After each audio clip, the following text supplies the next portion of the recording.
The untouchable True School Sports Empire proudly presents something the boxing game's been missing. Hey, what's going on? It's your boy BT, and I came here to talk some boxing with the thousands of True School Sports subscribers. Now, this is the official live fight reaction extravaganza for Conor Benn versus Chris Van Heerden. It is your boy BT.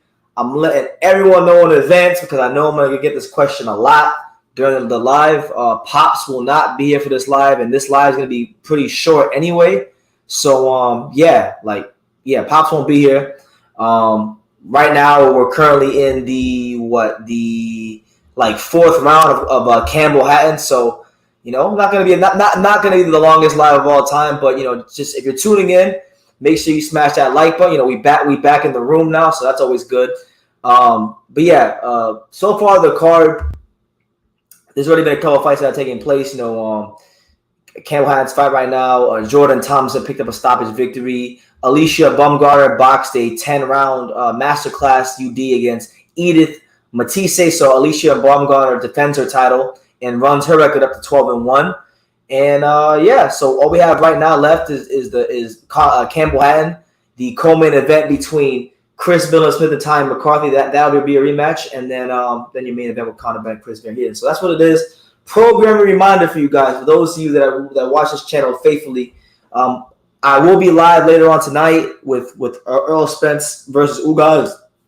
I have no clue if Pop's is going to be here for that live, but whether he's here or not, the show will go on. So that's what it is.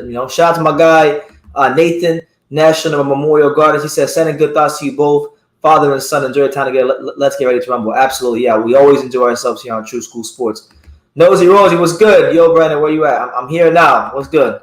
Good to see you. Hey, Susem, what's up? Saludos, champ. How you doing? Anyway, I'm going to put that sound on to keep you guys up to date with what's going on this card. And if you got any boxing-related questions for me, you can drop them down below. We will interact during the live. But I'll put that sound right now because Campbell Hatton's in the fourth round of a sixth round. I believe this is Campbell Hatton's Campbell Hatton's 7th pro fight already. So, I mean, the boy is growing up before our eyes, But let's see. All right,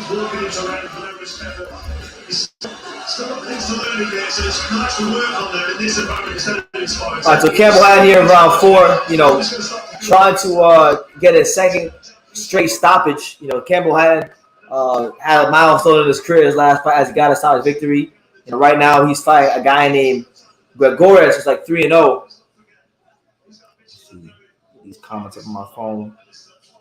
But shout out to everyone here. Make sure you smash that like button. Let me know what city, what state, what continent you're watching from.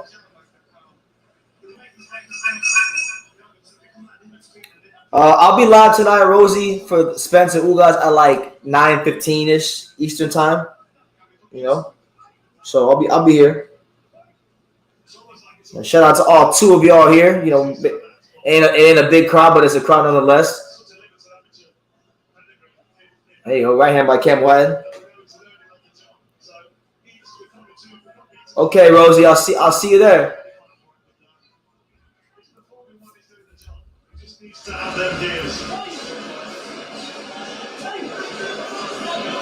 There you go, Campbell Hatton moving forward right now.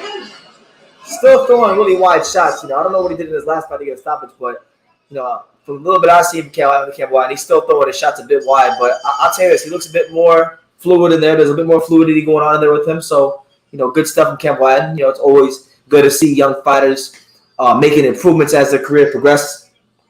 But if you're here right now, shout out to all 6 of you. Smash that like button. Let me know what city, what state, what continent you're watching from. And yeah, the Earl Spence Jr. fight isn't showing in my area. I'll be on tonight too. Okay, shout out to you. Shout out to you, Nosy Rosie. But yeah, let me know where you guys are watching from. Right now we're watching Campbell Hatton. And I'll tell you right there, that was a nice straight right-hander by Campbell Hatton. Campbell Hatton starting to tighten up some of these punches. Okay, so, good for him.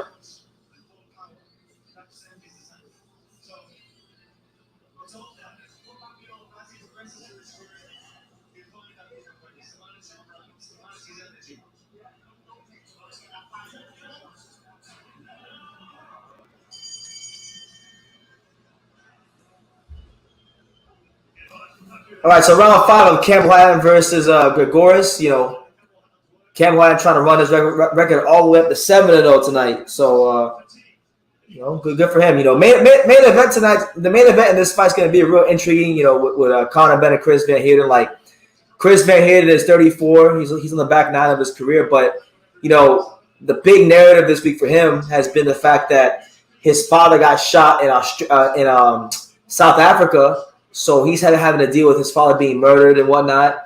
And if you look into his eyes, he looks about as determined and motivated as ever. Now, I don't know if that'll be enough to beat Conor Benn, but what I do know about Conor Benn is that he does struggle with movers. Like Adrian Granados came in when they fought, and Adrian Granados started moving around and fighting a style that really wasn't a style that Benn looked the best with. Like, he won the fight, he did what he did what he had to do to win the fight, but he didn't look his best in that fight. So I have a suspicion that Conor Benn's Achilles heel in his career is guys that can move.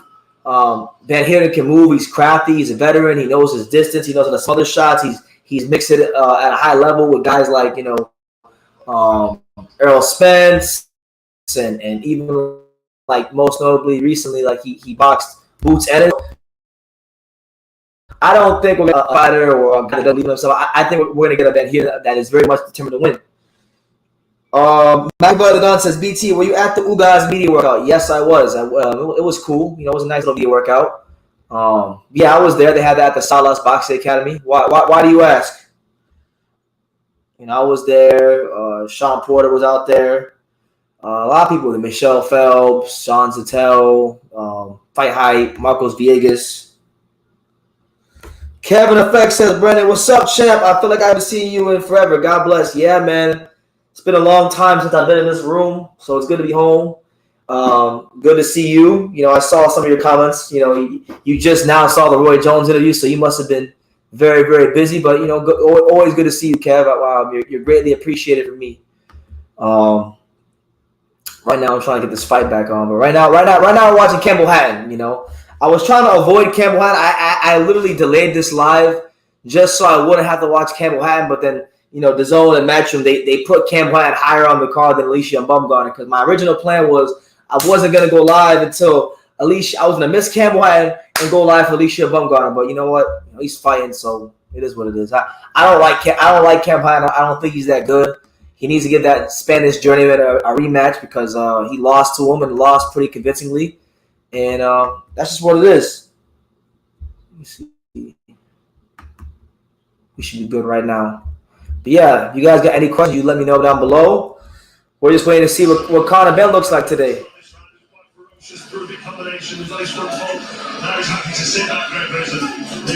Okay. Campbell Hatton's starting to sit down on these hooks a bit more. That's the one that I can't say about Campbell Hatton. He still makes some technical mistakes, as you would expect for any fighter with 7 fights, but when he digs to the left and when he dips to the left and digs that hook down to the body, his hook looks a lot more improved. Let me see. Shout out to Alycia. She's always safe money. I put a few bucks on her going the distance. Yeah, that's not bad, man. Not bad. Alycia, good fighter. It was a good performance from her. You could say it was a shutout. I thought maybe the girl, the Matisse girl, the Argentinian girl, she could have won a round. I'll tell you this, Alycia does a lot of things very well. She's a very skilled fighter. I don't take anything away from her, and I'm not trying to demean her, but she made some technical mistakes in that fight. Like, she gets caught fighting tall a lot.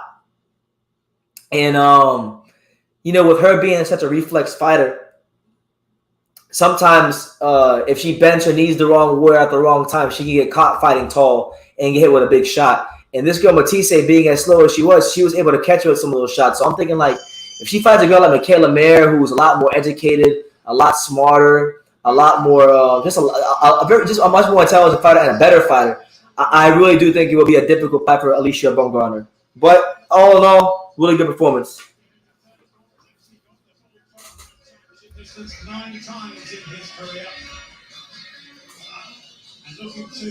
All right, so we headed to the 6th and final round of Campbell Hatton's 7th pro fight.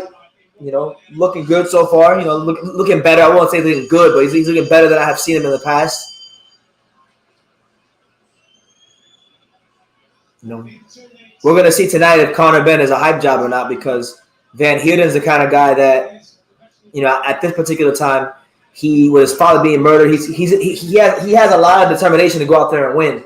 And sometimes the stars can align for a fighter where, you know, they may not be the best fighter in the world. They might even be a bit mentally fragile, but if something tragic happens to them in their life, they have that one night where nothing will get in their way. Like, think about, like, James Buster Douglas, you know, a talented heavyweight in his day that really was an underachiever until a Tyson fight, and then his mom died, and that gave him that extra bit of determination and fire to overcome Mike Tyson. So I'm not saying that Van Heerden is Mike Tyson, but I'm saying this could be like a similar type of scenario if Conor Benn comes in here and doesn't, you know, if he's not on his P's and Q's.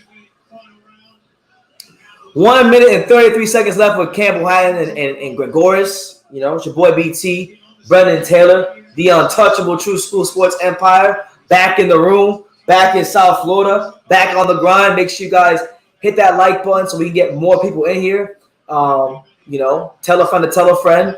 You know, super chat, subscribe, all that good stuff. You know, right now we're watching the offspring of Ricky Hatton, Campbell Hatton, landing overhand rights. Kevin Effect says, he said you want to see that Conor Benn versus Rashidi Ellis fight.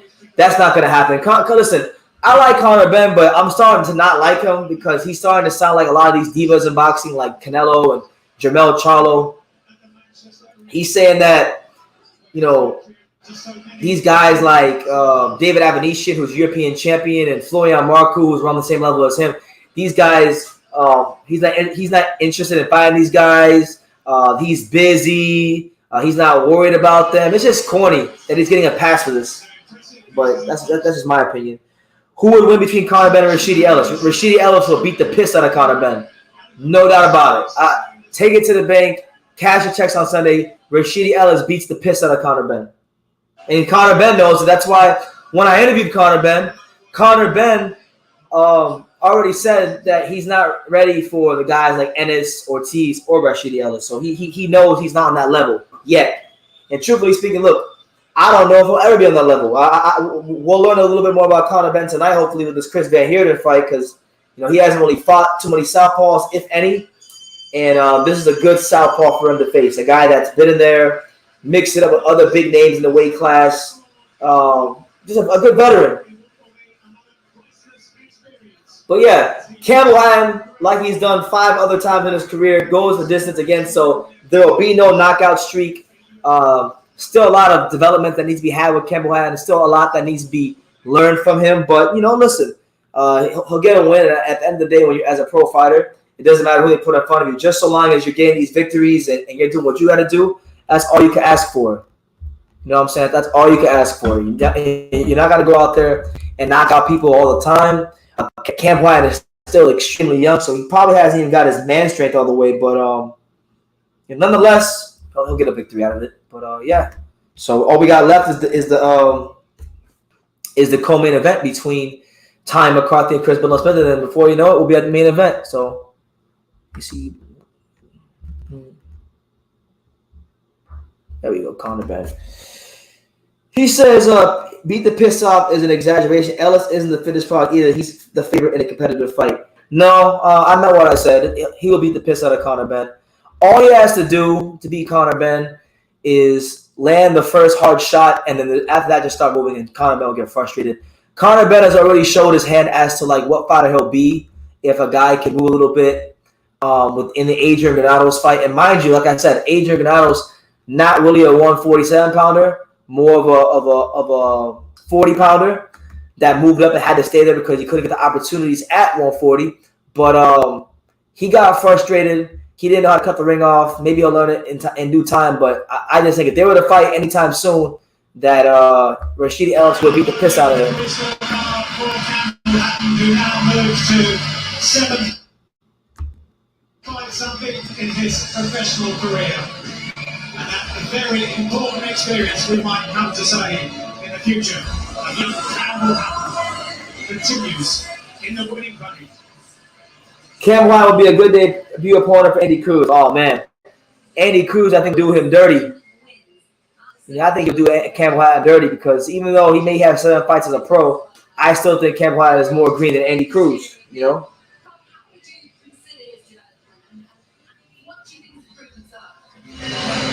think they're taking his time a little bit more.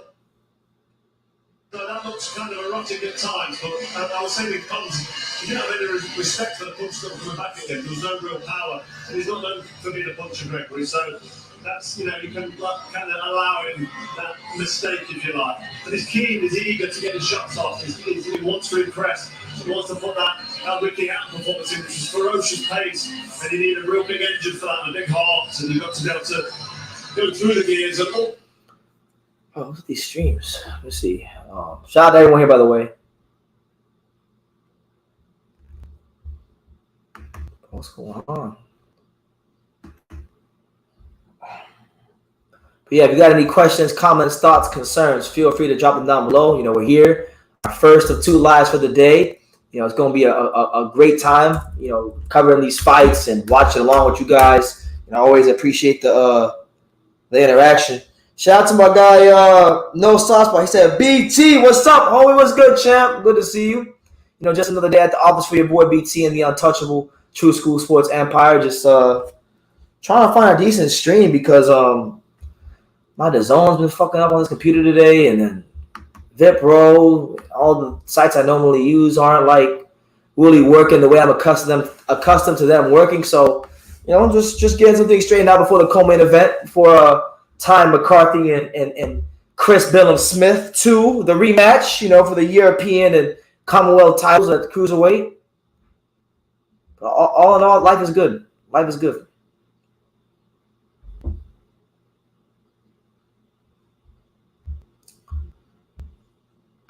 Bro, what the fuck?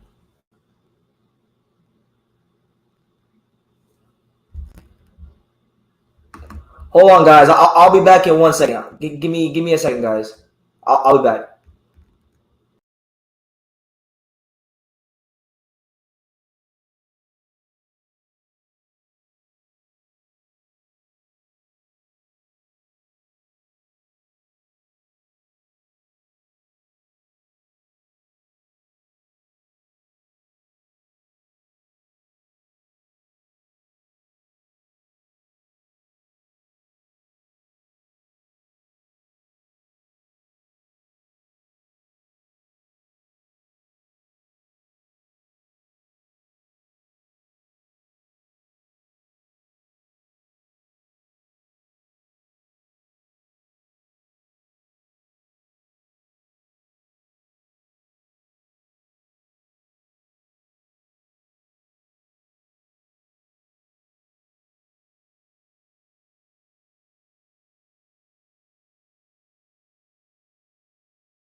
And we're back. We're back. So shout out to all 14 of you here. Shout out to you guys. You know, it's your boy BT, the untouchable True School Sports Empire, as we're set to get ready for our co-main event featuring Chris Billam-Smith as he takes on Tommy McCarthy in a rematch. Billam-Smith was victorious in the first fight, so he ran it back. He didn't have to give McCarthy a rematch, but he did. So we're just waiting for that, and then after that will be the main event featuring one of the top young names in the sport right now, Conor Benn. You know, a lot of people are very intrigued to see how Conor Benn will look in this fight. A lot of people were saying this fight's a waste of time, including myself. But I will say that, you know, in the build up to the fight, that Chris Van Heerden, with all the stuff that's happened with his father dying and stuff and getting murdered in South Africa, he looks more determined than ever. So hopefully that attitude and that mindset translates to his actual performance, and you know he could take Conor Benn to those deep, dark, uncomfortable places, you know? So that's really where I'm at.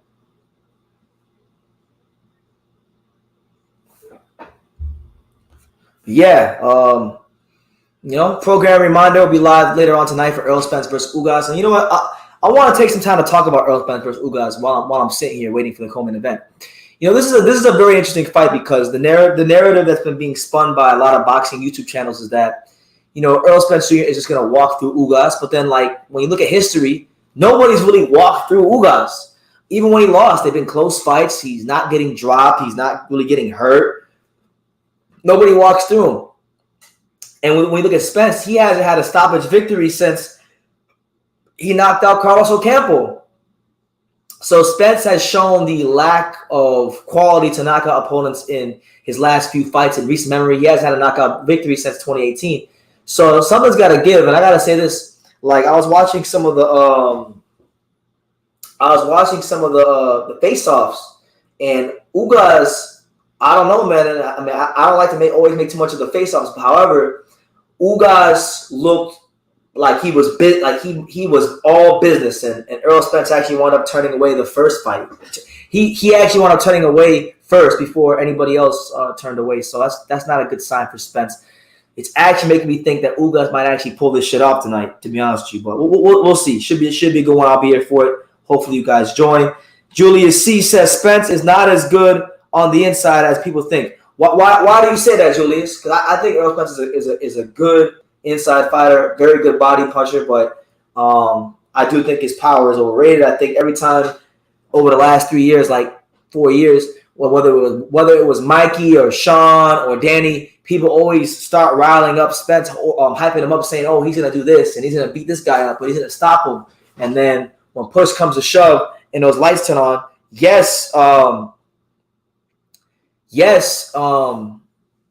you're definitely winning your fights and you get credit for that, but you're not really showing the extra bit of quality. You know, turning away first is alpha. If you take a second look, you're not.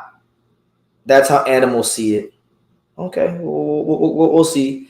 Spence looks a bit dry. Elite Cuban fighters are not to be played with. No, they are not.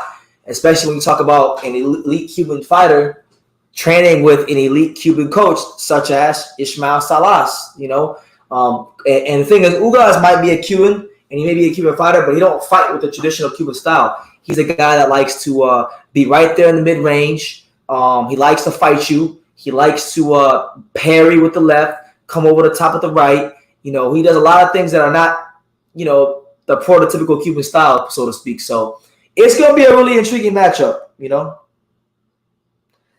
Porter and even Kell Brook really letting a lot of clean work on the inside. I think Spence is good, but if they fight, Crawford stops him late. And I absolutely I agree.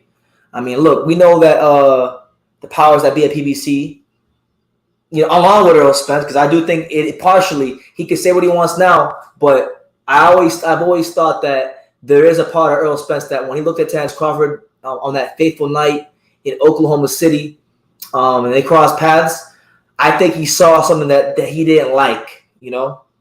And I do think while PBC did have a role to play in the fight happening, I do think part of it was Spence. So, you know, we'll see what happens.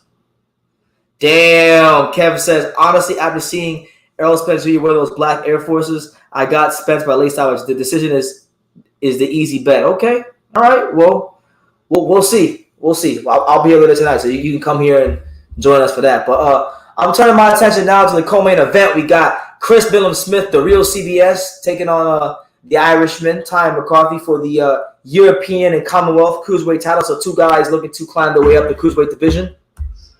Companies came before each of them stepped on the grade, and those figures and statistics, like the Cruiserweight itself, point to another close one tonight. Cameroon says, what do you think about the Cuban government now opening boxing into the free market? Will this change the balance of power in boxing? I don't know. I mean, because I don't know if they're just opening up professional boxing to actually let these guys go be great, or is it just another means to control the Cuban fighters? You know, I don't know. Personally, look, you guys know I've always said the best fighters reside in the USA, and that's not changing. I hope with this new announcement that the Cuban fighters can turn pro when they're supposed to turn pro and not have to have 400 amateur fights and try to defect and risk their lives and get on the boat. You know, I hope that can be put to a halt, but you know, there's powers that be beyond my understanding, so I don't know.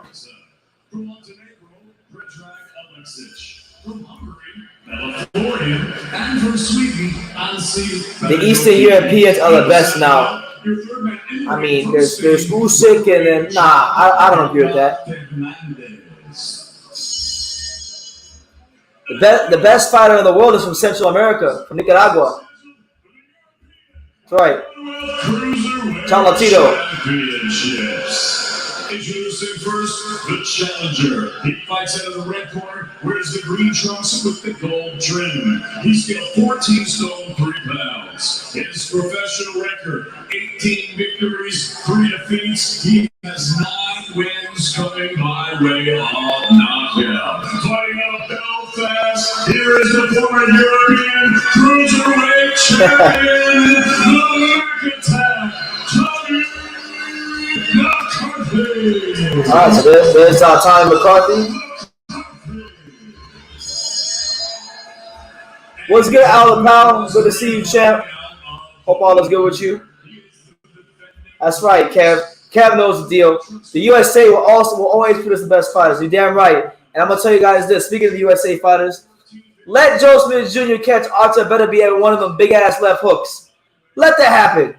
Let Joe Smith Jr. hit Artur Beterbiev clean on the chin with a left hook, and you're gonna see that American still run boxing. Champion, here is the gentleman, Chris Van Heerden. Shout out to you, Caesar.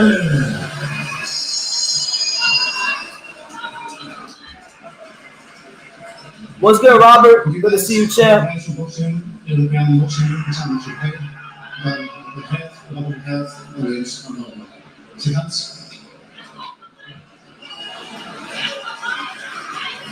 here we go. All the talking is done.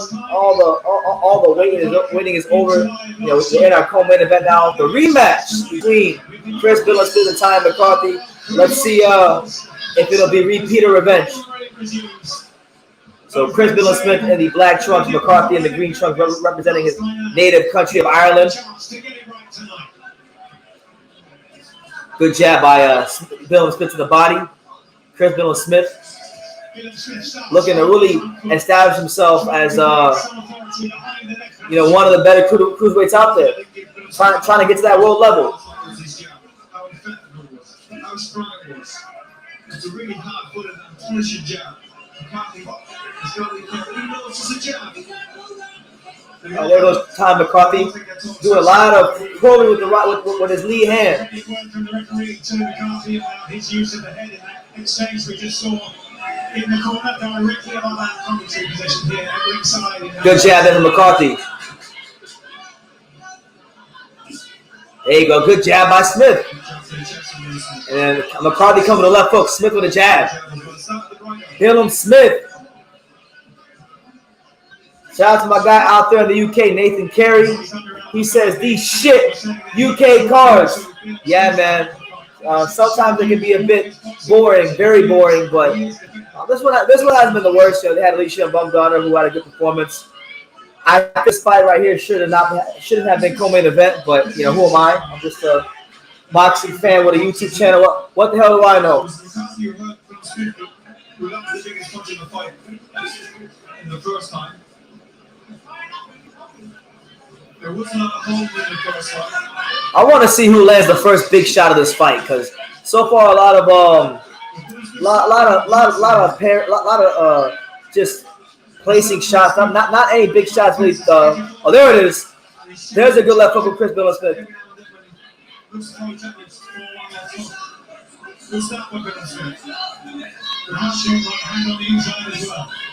There you go. Good jab from Billam-Smith again. Yeah, Billam-Smith very known for that tall, straight jab that he has. Do you think Pitbull and Gamboa will steal the fight tonight? No. I think the fight of the night on the Earl Spence undercard is going to be Butiev versus Thionis. That's the real main event. I am watching boxer lightweight prize fighters on UK on Sky. I heard about that. How's that going, Nathan? How's the card going? Have there been any standout fighters on the card?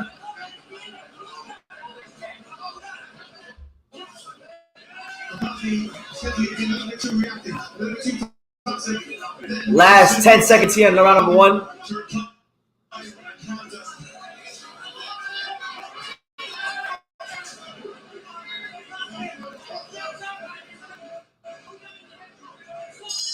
All right, so not the most entertaining first round between Chris Billam-Smith and Ty McCarthy, but you know, we're underway. We're underway. Hopefully, these guys start sitting down some punches and go out there and try to get one another out of there. Because look, this is a rematch. There's a lot at stake. There's freaking bragging rights. There's domestic titles at stake. You know, ranking position. Is the Benn fight next? Yes, Conor Benn versus Chris Van Heerden is in fact next. So don't make sure you guys, you know, don't move anywhere. You know, tell a friend to tell a friend. You know, smash that like button, subscribe if you're new to the channel, super chat if you want to support the channel. You know, we here. You're untouchable. James, what's good, champ? Can we get an update or a call with Bo? Yeah, well, I saw Riddick Bowe back in on New Year's Day. I saw him on January 1st. He went to the Luis Ortiz Charles Martin card. I talked to him for like 5 minutes, 5 or 10 minutes, and he was good. I think it was back in like, I'm gonna say it was like March, late March, February. His best friend, a guy named Jonathan Fenton, who I know, called me up. He said Bo was supposed to come to this local card out in Tampa that I was at, but they didn't show up. So, you know, we'll cross paths soon, me and Bo. You know, shout out to Riddick Bowe. All right, so round two. McCarthy versus Chris Billam-Smith.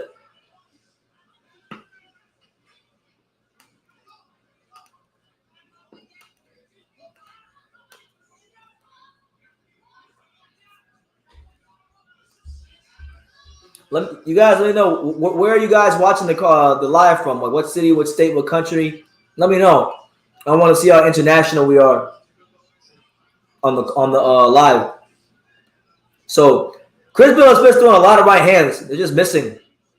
But of the two fighters so far, Billam-Smith looks like the one that's really trying to land the big, devastating shots. McCarthy's doing a bit more boxing on the back foot. Smith is throwing a good power jab. Trying to land the right hand, but hasn't quite gotten the distance or timing down yet. Well, Slide Tennessee, what's up? He says Ohio. Shout out to Ohio and all the fine folks there. Marvin Martinez in Virginia. Okay, we see you, Marvin. Shout out to you.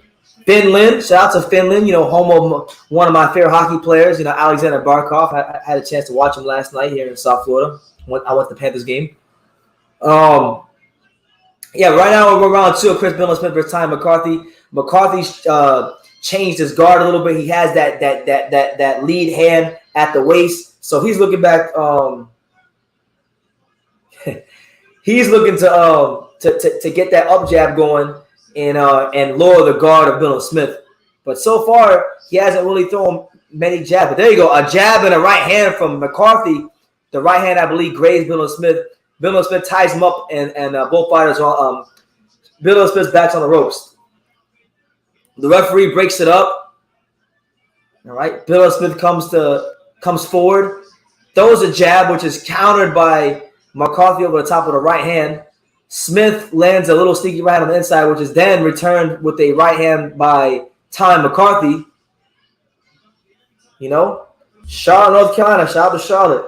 So happy that you're back, ready to get some Florida. That's funny, man. Nah, none of that right now, Chad. We in grind mode. We're not worried about no females. What happened? But yeah, I don't know, guy. I'm trying to this fight sound like as exciting as possible, but it's not really the most exciting fight, if we're honest.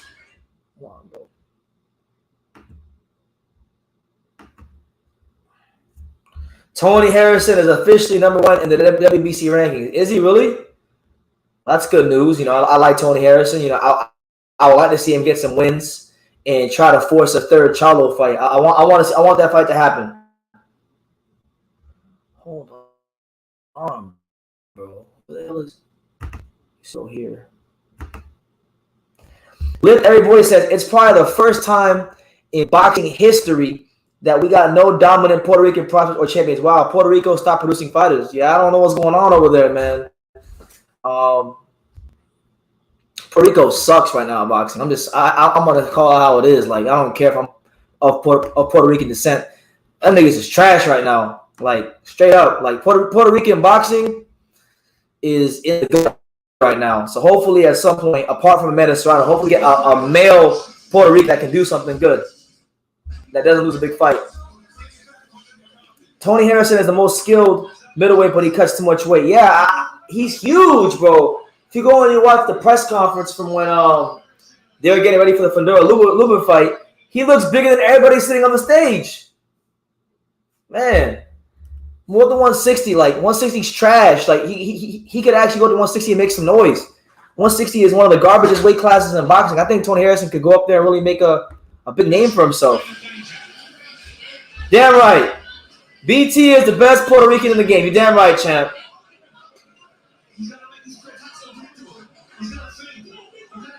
Yeah, I mean, look, what made it more impressive was, like, Sergio Garcia is a guy that, if you watched his fights, when he fought Ted Cheeseman, which is probably his best performance, he threw like 700 jabs. So he has a good volume jab.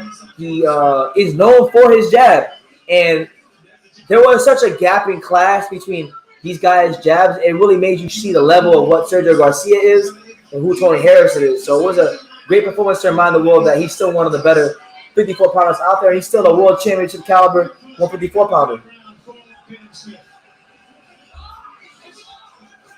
You back where you belong. All those bitches in Florida are coming for you, son. Maybe, but I'm not worried about them. Can Ricans claim Shakur? Well, Shakur himself in an interview with Fight Hype acknowledged his Puerto Rican heritage. So, I mean, yeah, they could. The best Puerto Rican in the sport. Why do I think that is? I personally have no idea. I couldn't tell you why. Yeah, I just think Tony Harrison needs to get over the line and win one of these big fights against, you know, like a Fandura, a Tim Tszyu, you know, any one of those guys.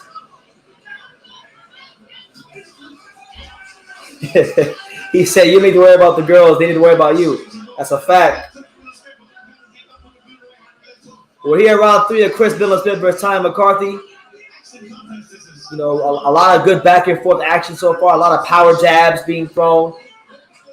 A lot of right, you know, not so many right hands, but a lot of power jabs being thrown. Not pity pad jabs, but power jabs. Oh snap! McCarthy with a really dynamite 1-2. So a big right hand has been landed by McCarthy, and that one actually kind of buckled Billam-Smith. Xander is the only hope. You're damn right. And the only reason I think Xander might not be a hype job from Puerto Rico is because he's from South Florida too. So all these Puerto Ricans that keep getting knocked out are from New York and the island. But, you know, there's 2 Puerto Ricans from South Florida that I think have a chance. Xander Zayas and Luis Melendez. So we'll see what happens with both those guys.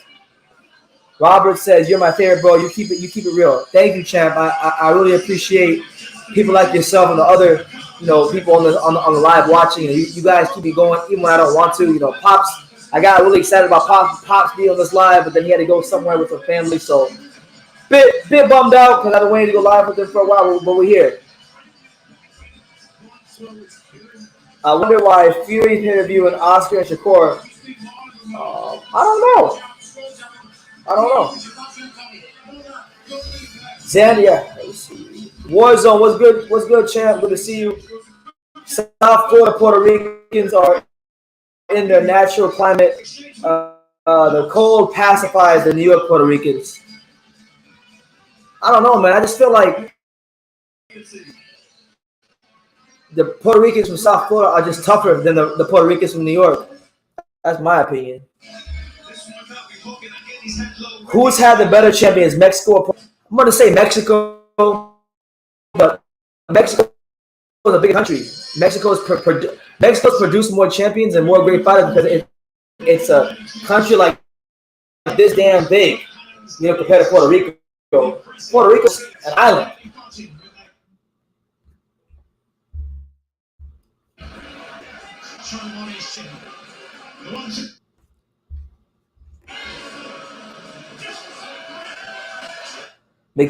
Conor Benn is not a global star. He's a global bitch, not wanting to fight anyone. Facts. Conor Benn sound like a diva. He's ducking David Abnesian. He's ducking Florian Marcoux. And those are really the kind of guys in the Europe that he'd be fighting next. Next time you interview Shakur Stevenson, ask him if he can dance salsa, bachata, or merengue, and if he eats plantains on a regular basis. I'll ask him that, bro. I wonder what his reaction will be to that question.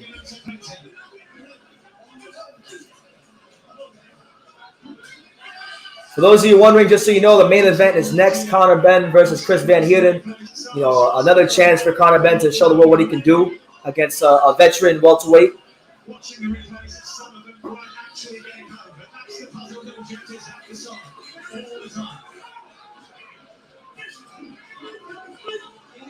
What I'm saying, make sure you guys smash that like button. Oh shit! McCarthy looks hurt. Chris Billam-Smith turning it on right now in the fourth round. Good right hand from Billam-Smith on the inside. The real CBS.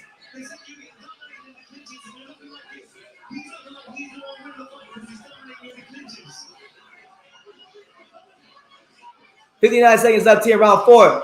Oh, 2 straight right hands. Steak knife right hands from Chris Billam-Smith. Tom McCarthy is in trouble.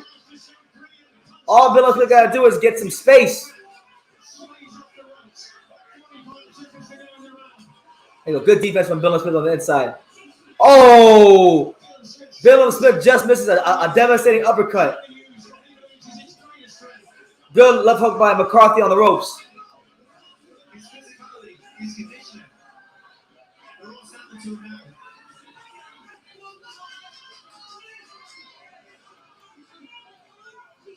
Man, this has actually turned out to be a pretty solid fight.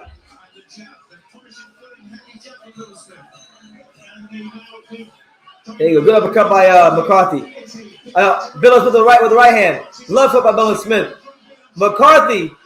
Oh, McCarthy's wobbling, but saved by the bell. So things are heating up. Things are heating up in this co-main event. It's your boy BT, the untouchable True School Sports Empire. Back at the True School Sports headquarters. Making it do what it do.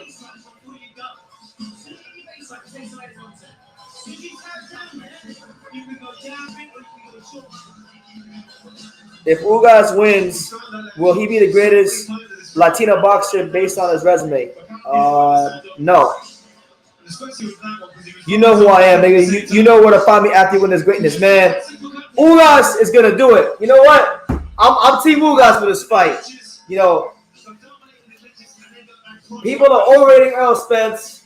They're underrating Ugas. I'm not buying into Earl Spence. You have to show me. Ugas is about to fuck up the entire welterweight division.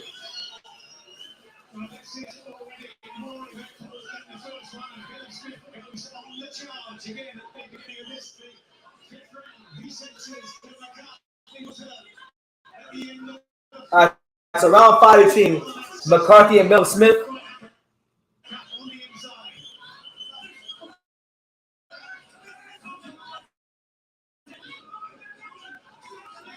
Chris Billam-Smith moving in that high guard, coming forward, trying to cut that distance on McCarthy.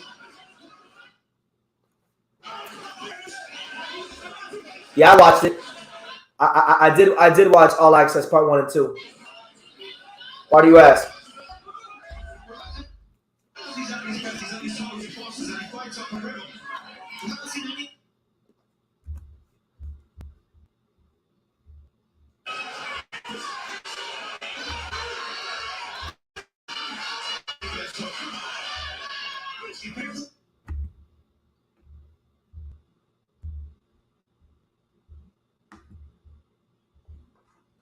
Yeah, shout out to everybody here. Charlie says, great. Okay, shout out to Charlie. He says, great color fresh. I have to, man. I even, it's been a while since I wore these bad boys. Normally I haven't worn the thicker glasses in a long time, but I wanted to put my time in Vegas behind me because it didn't really work out the way I wanted it to, but we're here. It's good to be home, and very soon we'll start going to these gyms in South Florida, within the next 2 weeks or so.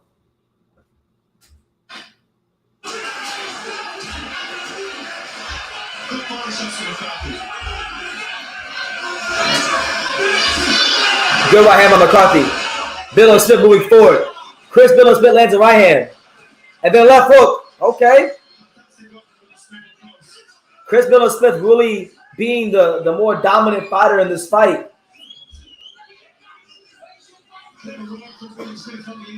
McCarthy's throwing like he's slapping a lot of his punches. You watch how both these guys throwing the punches.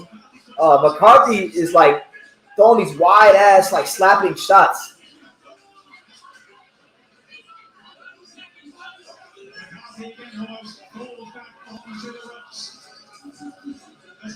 Yeah, time McCarthy's punches are having no effect on Billam-Smith.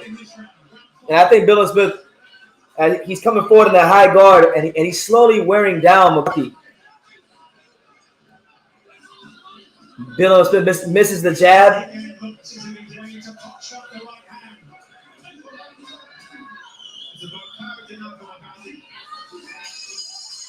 There you go. All right, so a very, very, very rough night at the office through 5 rounds so far for the Irishman, Ty McCarthy.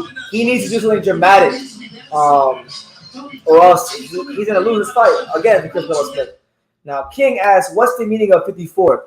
The reason Yordenis Ugas wears the number 54 on his trunks is because he's very good friends with the baseball pitcher, the Cuban pitcher, Aroldis Chapman. He wears number 54 in the major leagues. They became friends early in his career, and it's just a way of him honoring his friends. That's all it is.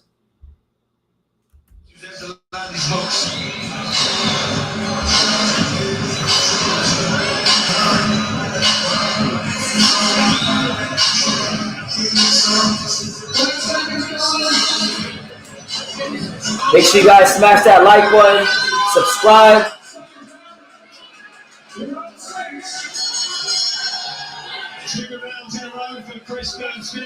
Everyone in the chat except for BT is jealous that the boy probably ain't fighting. So Ugas, forget Ugas, dick out your ass. Nobody care about Ugas except for BT. It's very true. Oh, sharp right hand by Billam-Smith to open up round 6. That song that you heard in the background was 50 Cent. This is How We Do, featuring the game.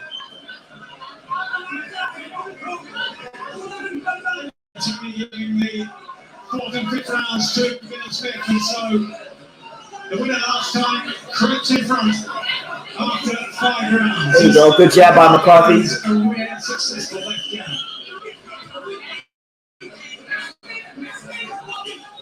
Is that the submission already this round?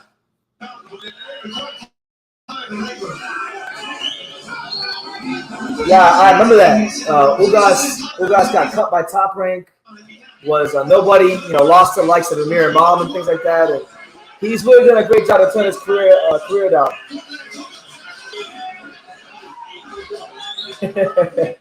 Everyone says, I love that song. I want to make it your entrance to WWE. Do it, champ. Do it. Billam-Smith. The Taylor in the corner was asking for a straight 1-2 from Tommy McCarthy. The combination that works earlier in the contest. 1 minute and 30 seconds left here, round 6.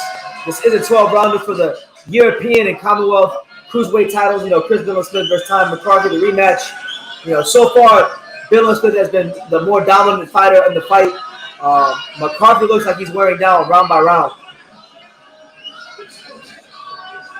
Right now, Billam-Smith pushing back McCarthy into the ropes. McCarthy has no room to extend his hands to punch.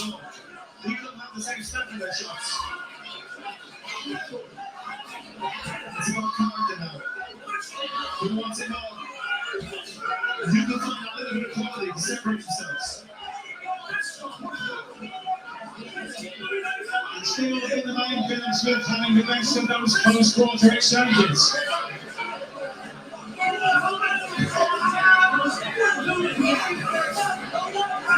Good jab by Chris Billam-Smith.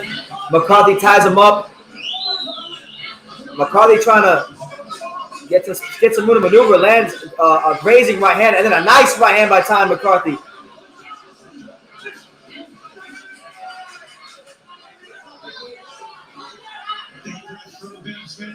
McCarthy tries the counter right hand and just misses. Billam-Smith with the up jab. Woo! Good 3-punch combinations in the body from Tommy McCarthy. The Irishman will not go quiet. The Irishman will not go quiet. So there you have it. 6 rounds in the book so far. Been a good little scrap so far between the real CBS, Chris Billam-Smith, and Tommy McCarthy. But, you know, Julius C says, what are your reflections on the Vegas trip? The Vegas trip was cool. It was good. It was a good trip. Very busy. I was going back and forth between Vegas and California a lot, but it was good. Got some great content on Rolly. Got to see Chocolatito fight in San Diego. Went to San Diego twice, so that was a great experience. Getting to experience San Diego. I went to a wedding for the first time. It was pretty cool. I got some interesting things in the works that I can't talk about right now, but you guys might get an announcement in a week or two. Overall, it was good. I got a chance to go to the Top Rank gym. I saw Shakur Stevenson spar 8 rounds. Overall, it was good. I wish that it would have been a bit longer and I would have been able to get more accomplished. But overall, I can't complain. Vegas has always been good to me. All right, round 7. Billam-Smith calls for an accidental clash of heads in round 6. We're into the second half of an engrossing contest. The rematch of the contest won by split decision by Chris Billam-Smith in 2 rounds. All right, so second half of the fight. Let's see who makes the adjustments, and let's see which of these 2 fighters becomes the dominant fighter when they get fatigued and things like that.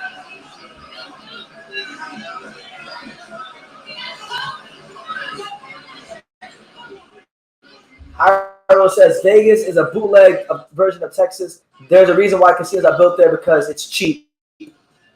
Listen, Vegas is cool for boxing, but outside of that, I'd rather much be back in South Florida. Just being honest. Boxing aside, I'm happy. I'm happy to be home.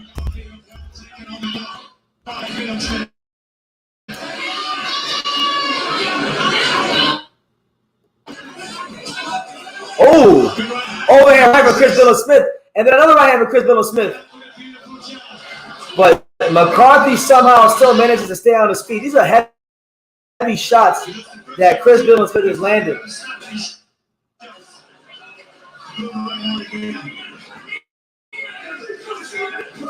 Woo! Good right hand for Tommy McCarthy. Okay. Billam-Smith was just digging into the away from the shot, so maybe took away a degree of the intended. Now, McCarthy doesn't look good, Demon Slayer, but every now and then he lands the odd, good shot.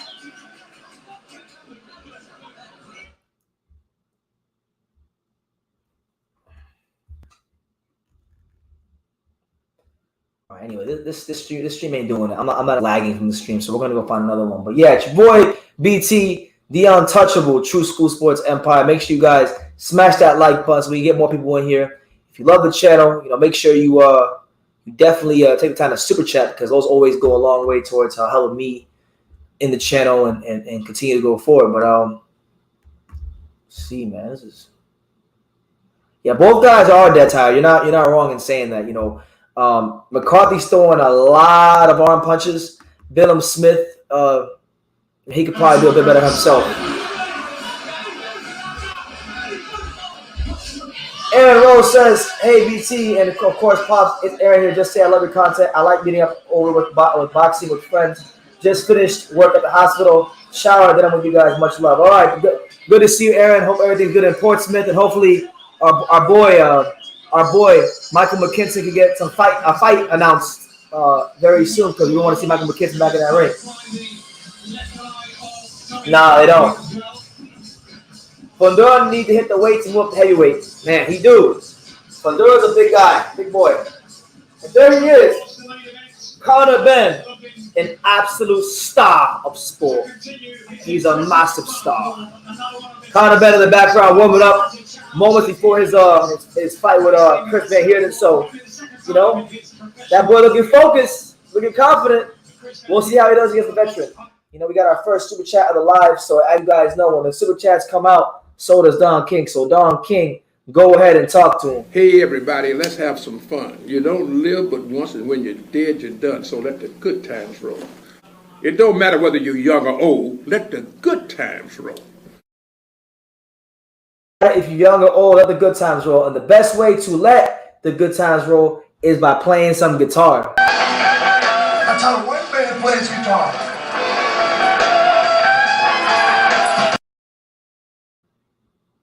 There you go. Much appreciated, CJ. Thank you for the support and all the super chats, man. Thank you. I really do appreciate you.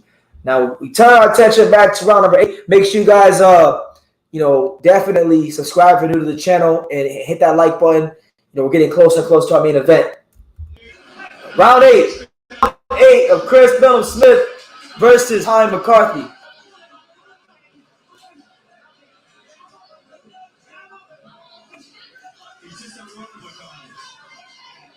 Smith just misses the right hand.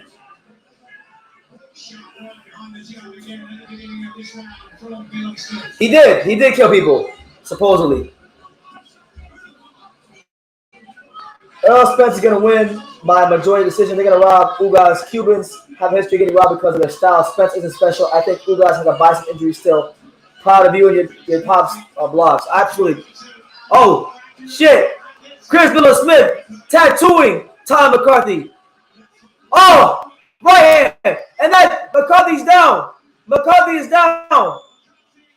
Chris Billam-Smith finally has his first knockdown of the fight. And that's it. That is it. There will be no revenge. It is a repeat. And still, the European and Commonwealth Cruiserweight Champion, Chris Billam-Smith. Really good performance from Chris Billam-Smith, one of the top cruiserweights out of the UK, one of the top cruiserweights in Europe. And I'm looking at the next fight or two. Chris Billam-Smith got to be at that world level soon. He needs that world level test to see if he's a world level fighter. But overall, good fight. Really enjoyed the fight. McCarthy did what he could, but his level was shown in this fight. Like the Brits say, levels, levels. So that's what it is. But hey, credit to McCarthy on a valiant performance. He has something to hang his head about. He just wasn't on that level. But yeah, Christopher, I appreciate you. I hope Ugas can pull it out, but I think his chances are very slim, honestly, because of the judges and it being in Texas, especially with the Carver fight potentially looming. So we'll see. Shout out to my man Aaron with the £5 super chat, and you guys in the deal when the super chats come out. So does Don King. So Don King, talk to him. Hey everybody, let's have some fun. You don't live but once, and when you're dead, you're done. So let the good times roll. It don't matter whether you're young or old. Let the good times roll. That's it. And let the good times roll. We will here on True School Sports. Just like my main man, 50 grand, the big bad booty daddy. The bump and grind. And it's only a matter of time because they call me the big bad booty daddy. Much love to you, Aaron. Shout out to the whole Portsmouth and Michael McKinson. Thank you for the super chat. Keep stepping to your right. Get your base right. Yeah, look, I think Spence. I don't know. I'm actually kind of getting excited about this fight only because I don't think Ugas will get a decision, but I feel like he had a chance to at least win the fight in the court of public opinion. So that enough is good. That's enough to get me excited. But Earl Spence is a damn good fighter in his own right. Got a great volume jab. Throws the most jabs in the welterweight division. For Ugas to have a legitimate chance to win this fight, he's gonna have to cut down that volume jab. Spence can sometimes throw anywhere from 30 to 40 to 50 jabs around. He's got to find a way to cut the output of that jab throughout the rounds. And what that's going to do for Ugas is going to give him a chance to set up the counter right hand. If he can limit the Earl Spence jab, the more right hands he'll have available to him. Pops is the big bad booty daddy. He is. That in fact he is. Shout out to him. But all the undercard has concluded. The main event is next, so we'll be patiently waiting that here on True School Sports. But you make sure you guys definitely take time to subscribe. We'll be live again later on tonight for the main fight, the big fight between Earl Spence Jr. and Ugas. Make sure you guys look out for any and all content because when this live is done, I'm probably gonna shoot 3 or 4 videos and some of them will probably be out before the next live. So, busy day here on True School Sports. Putting in that extra work for you guys.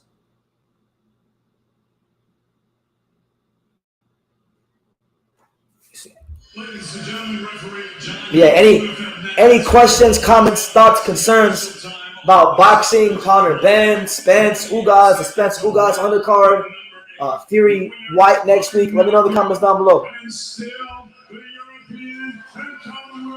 The real CBS. Bournemouth, stand up.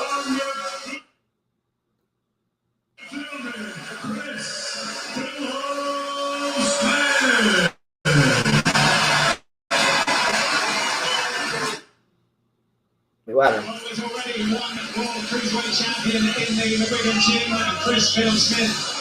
With that success in the 8th round, is moving ever closer to his shot at the big time. Valiant says Conor Benn and Mark Moxile are overrated. Hell yeah! I mean, I think Conor Benn might have a chance to be like good or whatever, but man, Mark Moxile is basura. The most overrated fighter in the sport is Mark Moxile. I can't wait till someone beats him, bro, because he didn't beat Gary Russell, and if he did, he didn't beat him clear enough to just move on. They need to at least have a rematch. Spence is not taking Ugas lightly. He's going to see BT the light once more. If all these guys want to talk shit, what all these guys want to do is talk shit when Crawford is in the picture. Most of these people in the chat don't even ride with Ugas. It's a fact, I've actually seen Ugas train, been to his gym, but with Salas, seen him spar multiple times. I know people that trained him early in his career. So I've got an appreciation for Ugas, and I got an appreciation for the career of Ugas, and this would just be for him if he can somehow get that victory. This would be the culmination of what's been the ultimate bounce back story in boxing. Lance Meyer, what's good, champ? We see you with the big fish in the picture. How you living, Lance? You all right? We're just here chilling, watching some good old British boxing, just the appetizer before the main course later on tonight with Spence and Ugas. But we here. Make sure you guys smash that like button, hit the subscribe button, super chat. We here, waiting for that main event. Chris Van Heerden might have a chance to really write a nice little story for himself. Chris Van Heerden, he's been a guy that's been an opponent, a gatekeeper, so to speak, for a lot of years, and had his father got murdered in South Africa recently. So he sounds very determined to go out there and shock the world and knock Conor Benn off this hype train before it even gets going some more. So we're gonna see. You can never write off anybody in boxing. You never really know what's going on with a fighter internally going into a fight. So we're gonna see. Demon Slayer says, how many rounds will Chris Van Heerden last? I say 3. He's going to last 5 rounds minimum. He'll go 5 rounds minimum. There he is. There he is. Chris Van Heerden in the locker room, warming up. If Conor Benn can knock out Chris Van Heerden, he lost to me and he ain't ready. That's right. Lance Meyer with the big fish. I guess he's riding with Spence. I mean, I guess, but Spence ain't no big fish. Spence is just a welterweight with a title. Pedro, what's good, champ? How you doing? Good to see you. We're just here right now. Right now, I'm on the solo tip. You know, hopefully Pops can make it in time for Spence versus Ugas. Because, you know, these lives are cool. I enjoy them, but Pops, you know, you guys know Pops. Pops get people fired up. But yeah, man, I mean, what we got? The next week we got what? We got Fury next week. We got we're in a run. The next 3 weeks are going to be a run of just big fights. You know, next weekend is Fury versus White. The weekend after that is Shakur Stevenson versus Valdez. The weekend after that is Canelo versus Bivol. So yeah, can you provide some perspective on the Butayev versus Styontis fight? Absolutely. So Butayev is a guy that, you know, I was actually at his last fight. I saw him fight Jamal James. Butayev is an amazing pressure fighter, but a smart pressure fighter. And Styontis is one of these big, strong, sturdy guys. Styontis is the guy that I think PBC would want to win because he's a younger prospect.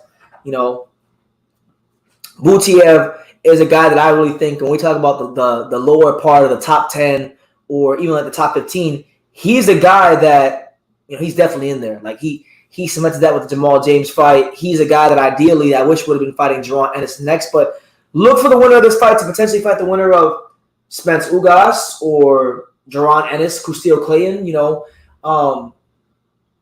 I think in this fight, the guy that has more to prove is Styontis because Butayev's already beaten a good welterweight in Jamal James.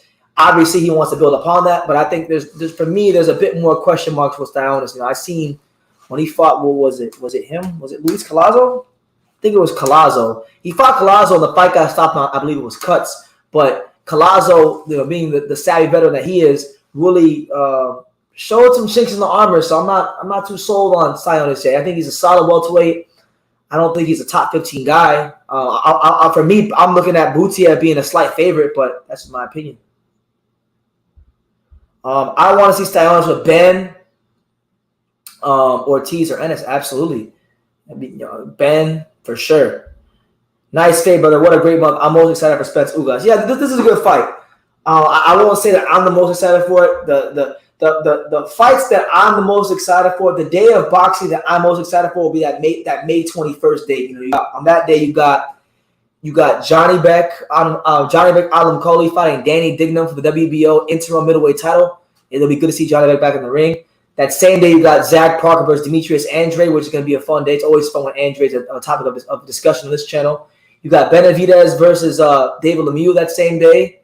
And you got also Craig Richards versus Joshua Buatsi. So that's a stacked day. Some good fights, you know, with a lot of fighters who we care about and cover on True School Sports. So that'll be a good day. Cool guy. Sounds like yeah, he's cool. Alycia versus Ben and Rashid versus Boots. Those would be the most ideal fights, but Conor Benn and Eddie Hearn are scared of David Alycia.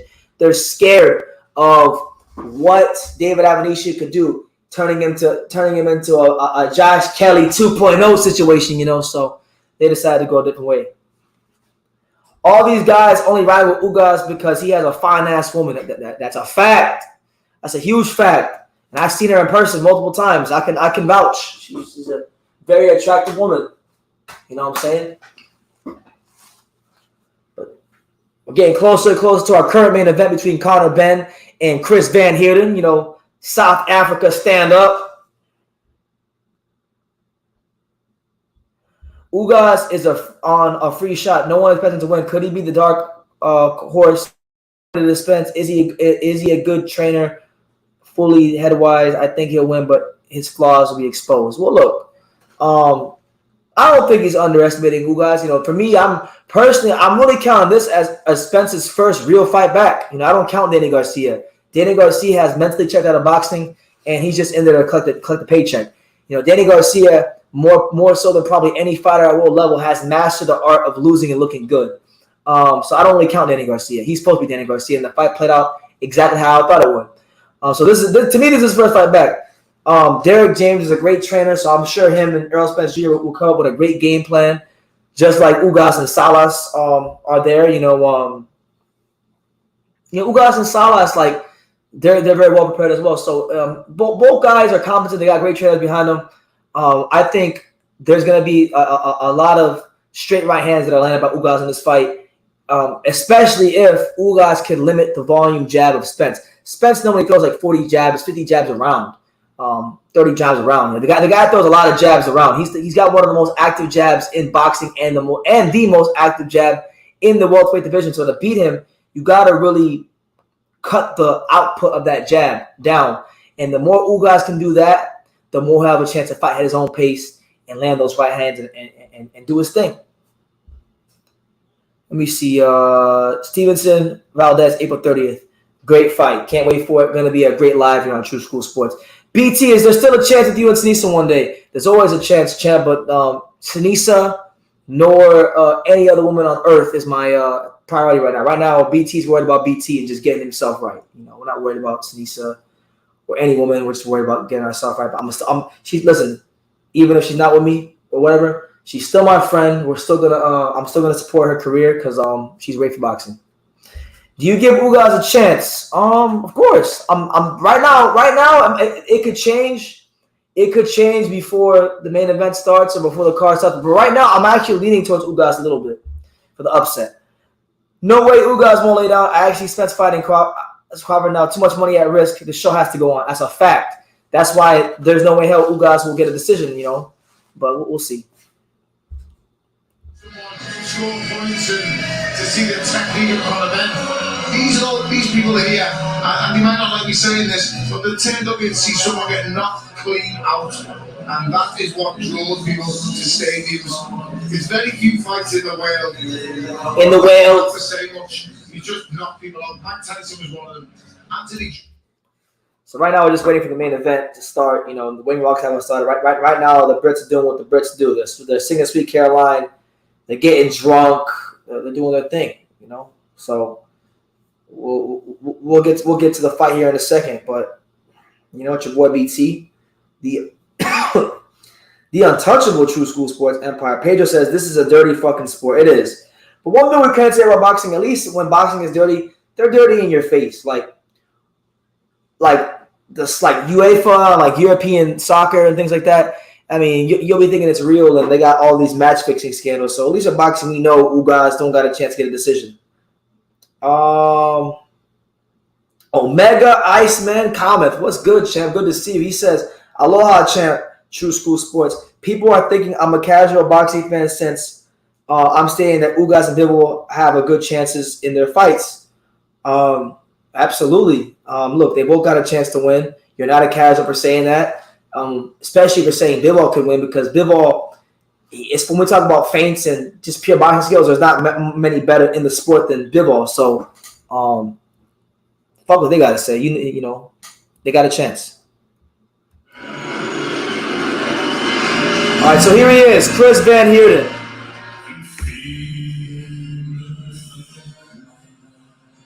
Chris Van Heerden tonight fighting with a heavy heart.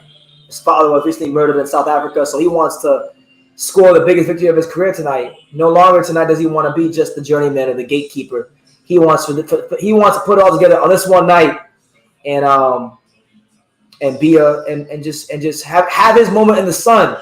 That's the beautiful thing about boxing. You could lose 4 fights in a row. You could be called a bum. You could be a journeyman, but you could always have that one night where you put it together. And Chris Van Heerden is looking to have this be that one night where he puts it together in the sun. So I'm very excited to see what he brings to the table. We've seen in the past, Conor Benn gets frustrated and struggles with guys who move, i.e. Adrian Granados when they fought. So, Van Heerden is a better mover than Granados. He's more crafty than Granados. He doesn't punch as hard and he don't have the gas tank, but he does some things better than Granados. So he can fight that style better than the Granados. and give himself a chance to win. I believe he can, but obviously the consensus is going to be that Ben is going to knock him clean out. I've never once betted on a fight ever. Well, that's not true. That's not true. I never went to a sports book and betted on the fight. I bet on a fight one time only because it was a very sure thing. I was in the stands in San Antonio watching Sinisa Estrada fight Maria Santizio, and this rich guy wanted to bet, so I took the bet with him. I bet on Sinisa. He bet on Santizio. I won like $30. Anyway, here's Conor Benn.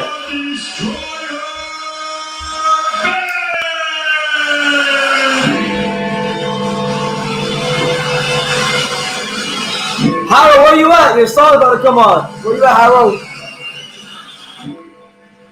Conor Benn, one of the rising young stars of the sport right now.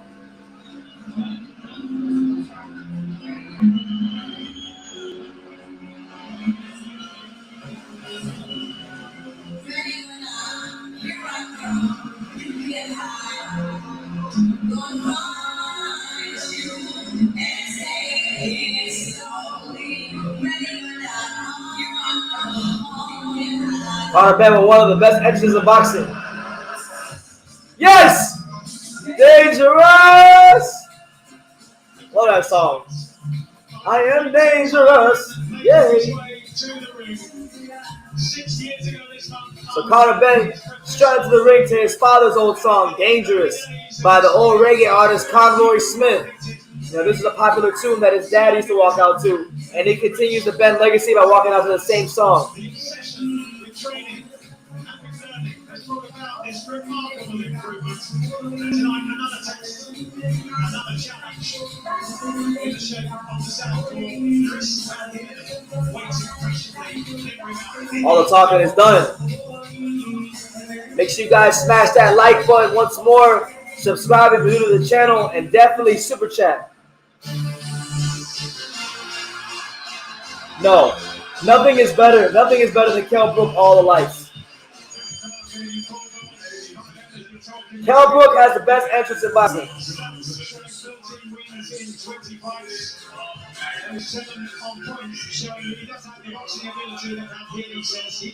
A slight chance, yes, but a chance. 12 rounds of boxing scheduled for the welterweight championship. It's all being brought to you courtesy of Mr. Eddie Hearn of Matchroom Boxing, who is sponsored by Betfred and JD Sports. This bout is sanctioned under the auspices of the British Boxing Board of Control. The steward in charge is Robin Smith. The World Boxing Association. The president, Gilberto Jesus Mendoza. The supervisor is Jesper. Yeah, Kell Brook has the best entrance song. Your 3 judges scoring this contest. I'm sorry to hear that, Pedro. I'm sorry to hear that. From England, Howard Foster, and from Poland, Gregorus Melinda. And at the sound of the bell, their third man in the ring from England, A-star referee, Mr. Steve Gray. Damn, that's crazy. Pops had to go to Pops had to go see some family that came into town last minute. So yeah, we'll see these back later. I said the time has come.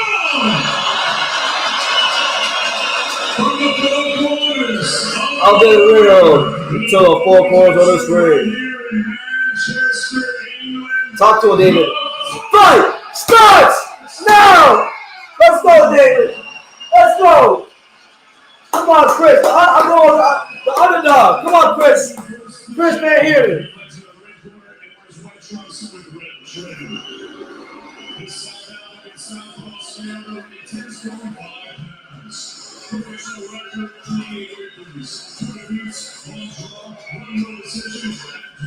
My favorite piece, and good to see you, CW. My favorite piece of boxing memorabilia. That's a great question. I would probably say my Chocolatito headband, or there's a picture of Stacey McKinley and Mike Tyson on the wall. Probably one of those two.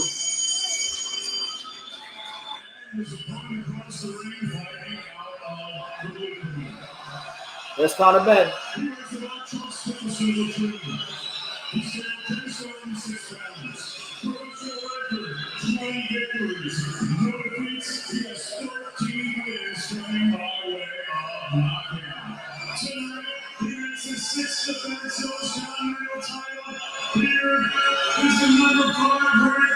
Conor Benn looks juiced.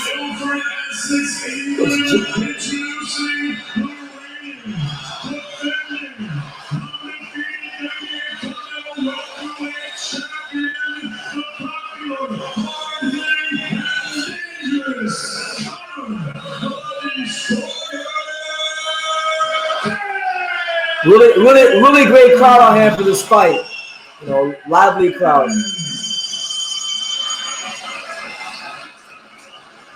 All right, so the fighters come face to face now. Conor Benn with a stone cold look on his face, on his eyes. But Chris Van Heerden looks determined. Van Heerden, obviously, like I said, fighting with a lot of determination, a lot of motivation. With his father passing, will this be kind of like a Buster Douglas scenario where the underdog rises to the occasion? We'll see. Ben doesn't have a whole lot of experience with southpaws. Here we go. Round number 1. Van Heerden versus Ben. It's your boy BT. The untouchable True School Sports Empire.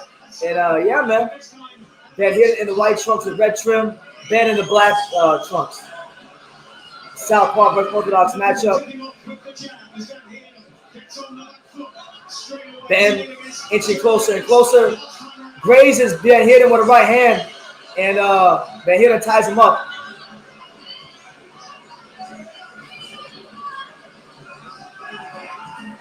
There you go. Good straight left hand to the body by Van Heerden. Good right hand to the body by Ben.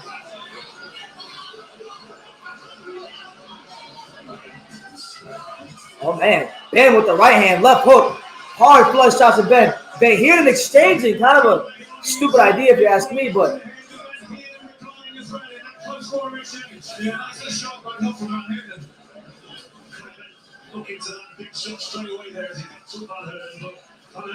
Good feint by Van Heerden.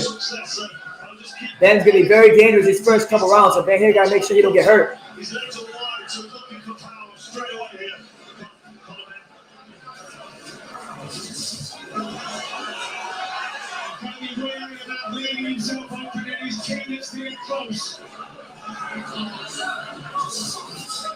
There you go. Good uppercut to the body from Van Heerden, but a right hand by Ben, which backs up Van Heerden. Van Heerden fighting a little cautious right now. Right hand to the body from Ben, and then a left hook to the head from Ben. Ben with another left hook, and there's already some swelling on the right side of Van Heerden's face. Another left hook from Conor Benn. Van Heerden is getting pieced up. Oh man, what's going on? All of a sudden now, of course, I'm probably gonna this a crazy knockout because of this stream. But hold on, give me 1 second. We'll just refresh it right quick. Yeah, Van Heerden got swelling already. He's getting fucked up like that. He's getting beat up from pillar to post. Nothing he's landed has any effect on Ben. Hopefully he's not knocked out already.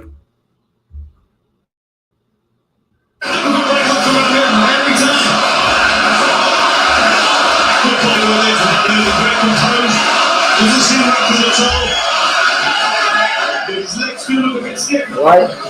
So Ben, with 25 seconds, Ben still moving here in the first round. Overshoots the right hand, and Van Heerden's face is already beginning to show signs of swelling and like he's been in the fight. There you go. Good jab by Van Heerden. Van Heerden's starting to pump that jab out a little bit. That's what he's got to do. Pump that jab out there. Get Ben to really have to earn those inches. But, yeah, pretty much a really great first round for Conor Benn. 1-0 for Conor Benn. Van Heerden needs to do a little bit more of what he did towards the back half of that round and pop that jab out there. Make Conor Benn have to gain those inches in real estate, because if you make his life easy, he's going to get confidence and throw even harder punches. You want to kind of do what Adrian Granados did and move around the ring and get him to come to find you and frustrate him a little bit.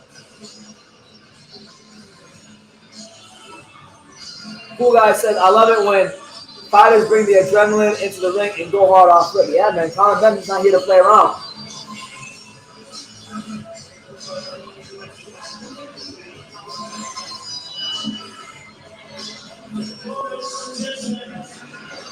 All right, so here we go. Next round.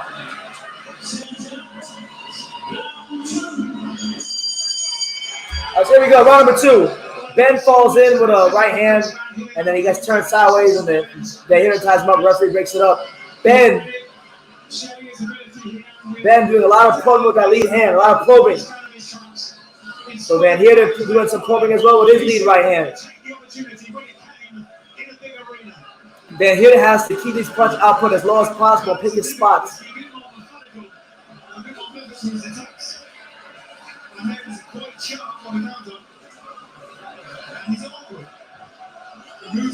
Good jab being started by Conor Benn. A different kind of challenge presented by a southpaw. Only the second set Ben, Ben lands the right hand. Van Heerden is hurt. Van Heerden is hurt. Straight right hand, uppercut. Van Heerden is down. Chris Van Heerden goes down here in round 2. He looks badly hurt. And that's it. The referee waves it off. Conor Benn smashes Chris Van Heerden in 2 rounds. Well, so much for the Rocky story. Conor Benn put it to bed really, really early. And let's make a prediction, guys. Let's make a prediction. Conor Benn and Eddie Hearn are going to go in this post-fight interview and they're going to say that Conor Benn did what Jaron Edis couldn't do. And they're going to say that he stopped him, right? What do you guys think? Let's take a poll. How many of you guys think that in this post-fight interview, Eddie Hearn and Conor Benn are going to talk about how Jaron Edis didn't knock out Chris Van Heerden and, he did. So, he said it was easy work. He said it was easy work.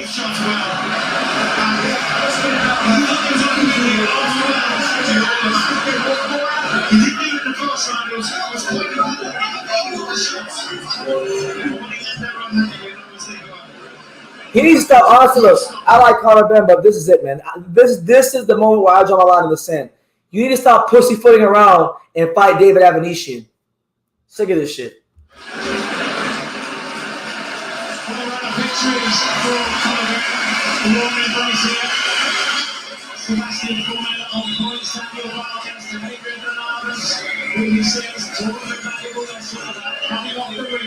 Which we saw the product of tonight.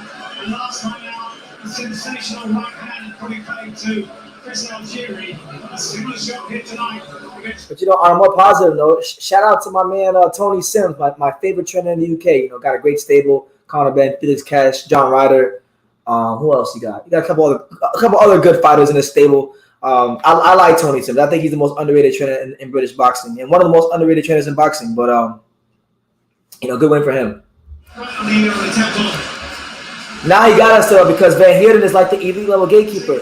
I mean, Van Heerden and Granados. I mean, you don't get much more elite in the welterweight division as far as gatekeepers go than those guys. And then he beat Chris Algieri as well. So it's time to really stop pussyfooting around. Fight. You got to fight David Avanesyan next. Florian Marcoux, Pistol Pete Dobson. That'd be another good one. There's a lot of guys out there for him.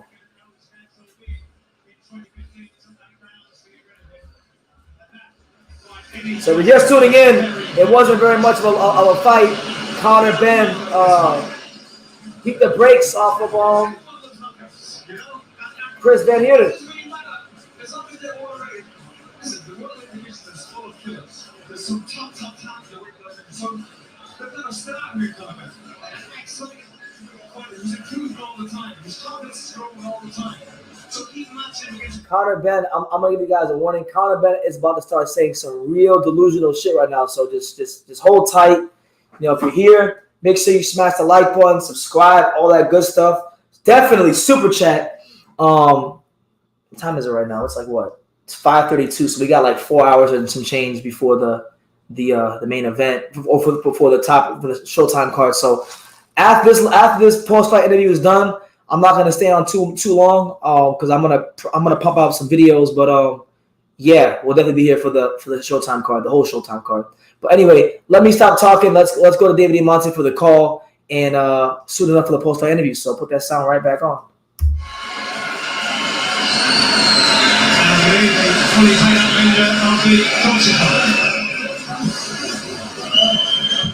Let's hit the official time then from our MC for tonight, David Diamante.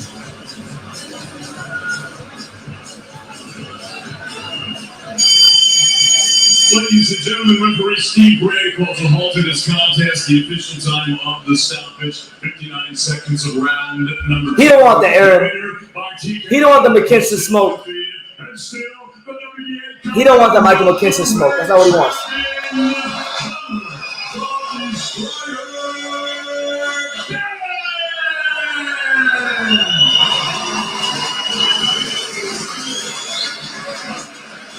I'll give Conor Benn this some good sportsmanship. You know, he's raising the arms of Van Heerden. He moves on in his career, closer and closer to the top end of the welterweight division. In a few hours' time, there's a Shout out to my guy Johnny Burba. Yeah, shout out to Johnny Burba. He says, "Is Conor Benn ready for a step up?"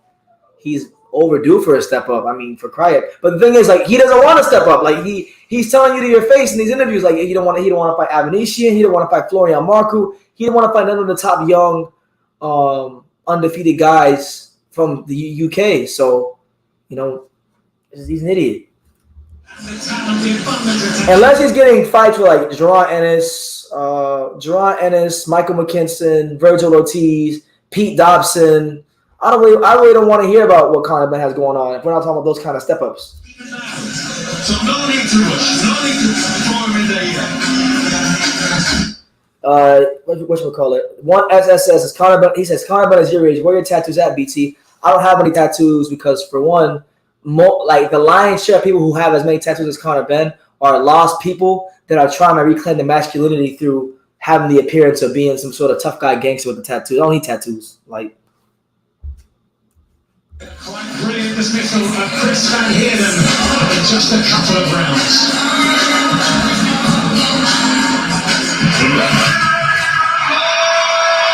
I'll say this, right? Conor Benn doing all this like selective cherry picking and matchmaking. I'm not gonna quite say it's like the UK version of what goes on with Gervonta Davis, but like we're getting to that point. And I don't like it. It gives me no joy saying this. I like Conor Benn. I met him. I'm a fan. That's why I'm speaking this way. But it's getting ridiculous. I think Kell Brook right now will beat Conor Benn.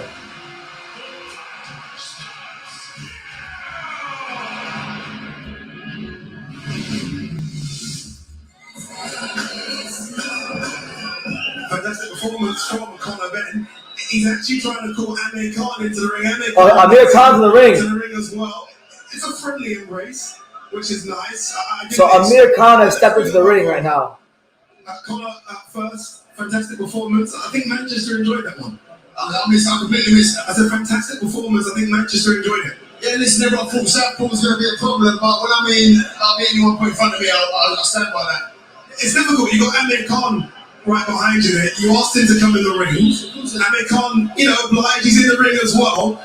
We're trying to sort something out here. What's going on? You got to ask the man here himself. You got to ask the man here himself. I have to come here today just to enjoy the champ, enjoy the boxing. I mean, Eddie told me to get in the ring. I could enjoy it just like everyone else enjoyed it today.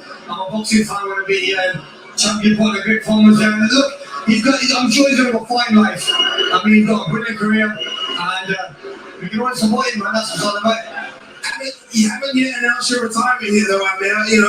There's been rumours that you want one or two more. Potentially Conor Benn? I mean, at the moment, I'm spending time with the family. Who knows? I might announce something tomorrow. I might announce something in the next couple of months. Listen, we know money always talks. Always talks. I'm in like money in the game. I think it's about just enjoying this time off at the moment, and then once I'm gonna come back again, let's see where we go from here. Let's see where we go back again. I mean, really appreciate you coming in the ring. It's no disrespect from our part. If I achieve off what this man achieved, I'll be happy. You know, so listen, he's a world champion. So, but listen, idols to rivals. You know, every young up-and-coming fighter wants to challenge themselves against the best who they were at the time. Do you know what I mean? So that's all that is. What do you want the fight, Aaron? Like he's a young, hungry lion. I mean, who knows? I mean, the people want to see the Why? Why? No one wants to see this shit.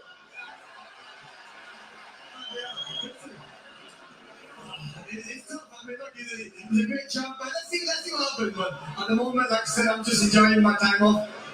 I'm gonna get back in the gym again. I mean, this is great motivation. This is. So that's it. Anything I say. What are you saying, Eddie? You mentioned a few names to me the other day. You mentioned Adrian Broner, you mentioned Mikey Garcia, Danny Garcia, Kell Brook.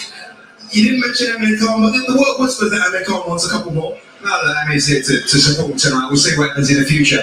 The most important thing next for Conor Benn is a big fight and a big step up. The test tonight was the experience of Southpaw Chris Van Heerden. It took one round for him to get used to that before he absolutely demolished him. And when you demolish the opposition like that, you need to make big jumps. I think the progression of Conor Benn has been tremendous. We've boxed him all over the country. Great crowd in Liverpool last night. Great crowd in Manchester tonight as well. And this is a true star of British boxing. This can be a global star. This used to be a gimmick. This is now an elite. He's getting more moves than you can. It's good. It's sort of stops and my moves. But listen, this is an elite welterweight fighter. He's going to go on and become a world champion. Now we've got to step up the opposition. He's had a great development. Vargas, Granados, Algieri, Van Heerden. Now it's time for the more serious players in the division. Now, won't be Emir Khan next. He's going to not be around until the end of the year. But I'm talking about Michael Garcia, Danny Garcia, Keith Thurman, Adrian Broner, all these guys. David Avenissa. And that gets us. There you go. David Avenissa. He's taking back to London.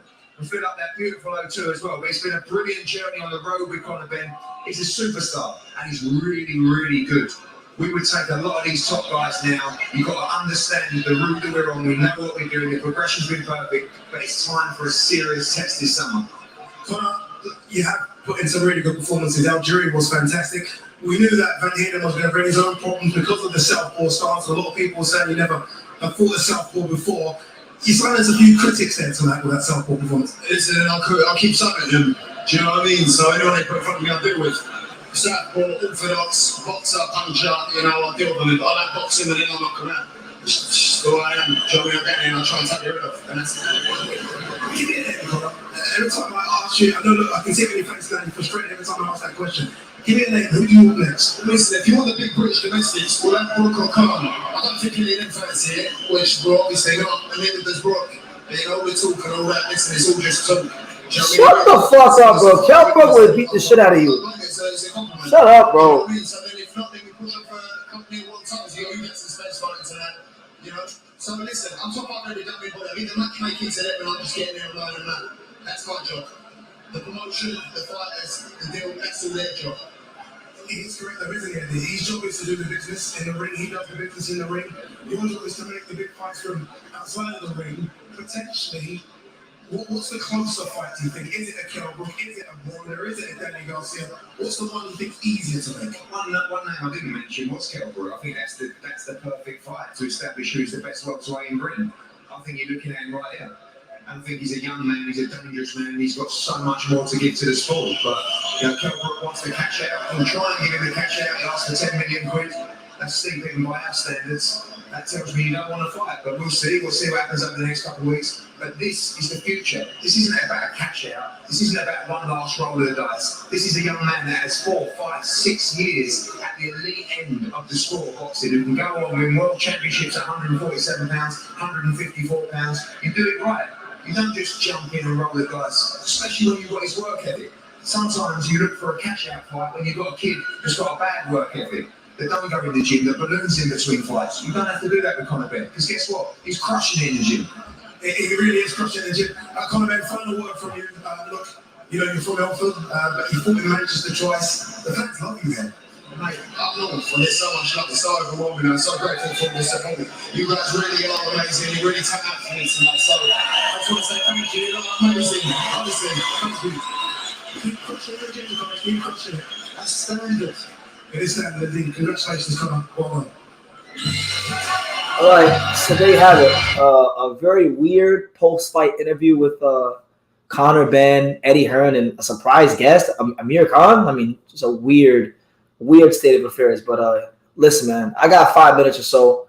Let's talk a little bit and let's wrap this up. So it's your boy BT, Red and Tail, the untouchable True School Sports Empire. Shout out to all 27 of you out there, chiming in, making the live real fun, and making my time very enjoyable here. But Conor Benn did to Chris Van Heerden what was pretty much expected of him because, Van Heerden's a light punching southpaw, wasn't going to have much keep him off of him.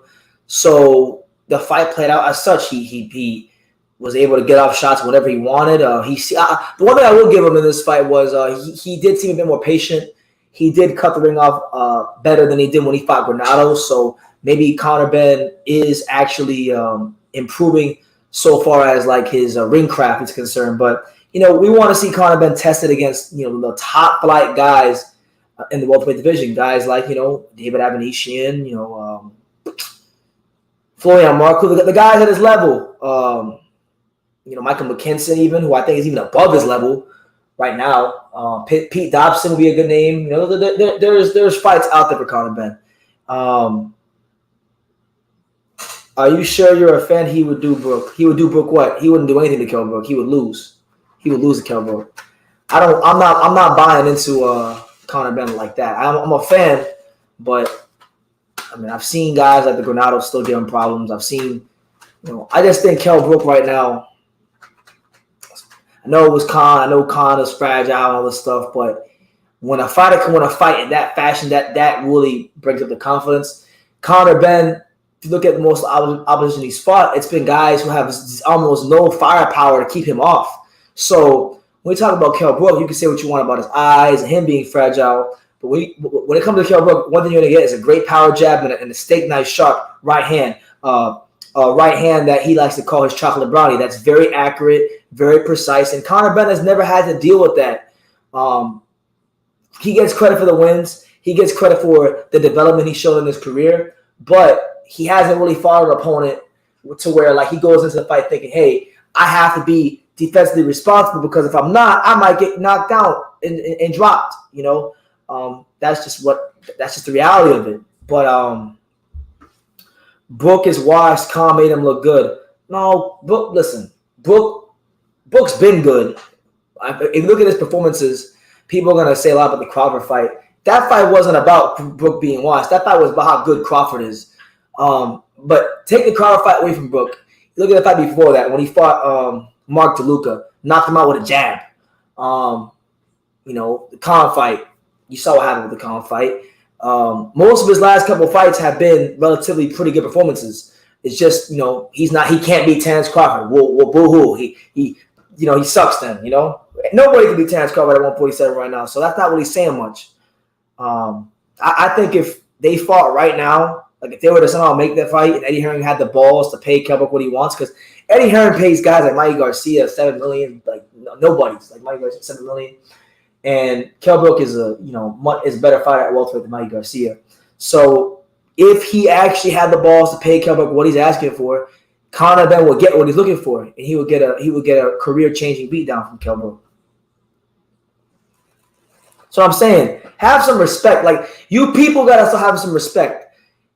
Conor Benn has never, forget even being a champion. Conor Benn has never fought at welterweight with any sort of punching power. He's never fought one welterweight with any sort of punching power, not Algieri, not Granados, not Chris Van Heerden, just very safe opponents. The only guy that had any chance to win of that bunch was really Granados, and Granados had successes, but he didn't have the punching power or the craft to avoid the body shots. So, But what I'm saying is he's never fought a welterweight, a full-fledged welterweight that has any sort of pop. So could he beat Kell Brook? Yes. Could he land that sharp 1-2 and rupture one of the plates in his face? Yes, I can see those things happening. But when we talk about who has the better jab, that's Kell Brook. When we talk about who has the better right hand, that's Kell Brook. When we talk about who's the more experienced fighter, that's Kell Brook.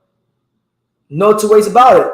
Been in there with GGG and Spence. Been in there with Porter. Been in there with Khan. Been in there with Crawford. Been in there with when you talk about when you talk about the who's who of boxing over the last 5 to 6 years, over the last decade, Kell Brook's been in there with all of them. GGG, Crawford, Porter. I don't want to hear about no Conor Benn. Man, if them two fight, he's going to look across the ring at Conor Benn and he's going to laugh his ass off. Conor Benn. The guy that got dropped by Cedric Pinoy and went life and death with him, that Conor Benn? Conor Benn, the guy who couldn't cut the ring off on Adrian Granados, who doesn't even move like that? Conor Benn, the guy that's been openly ducking and avoiding David Avanesian? And Florian Marcoux? Come on, man. Like, I'm not trying to hear about Conor Benn and what you think would happen to Kell Brook. All right? Reality is this. Conor Benn can love it, he can hate it, and anybody else in the UK can love it or hate it. When it comes to a welterweight fight in the UK, Kell Brook's the big dog of the division. He's the A side. He fought in the biggest welterweight fight maybe ever in the UK, or one of the biggest welterweight fights ever in the UK recently, and he performed exceptionally well under them lights. So all I'm saying is this. If Eddie Hearn really wanted to make that fight, you give Kell Brook what he asked for. And anyway, look, Eddie Hearn should just give Kell Brook that $10 million as a thank you for being one of the first guys to leave Frank Warren and help build up Matchroom under his regime. So I'm just saying that should just be a thank you. Talking about Conor Benn, look at them names. Look at them guys that Kell Brook been in the ring with. GGG, sold out O2 Arena. Amir Khan, sold out in Manchester. Earl Spence, sold out in Bramall Lane. Porter, coming here to America to win the world title. Crawford, fighting him at the MGM Grand in the bubble.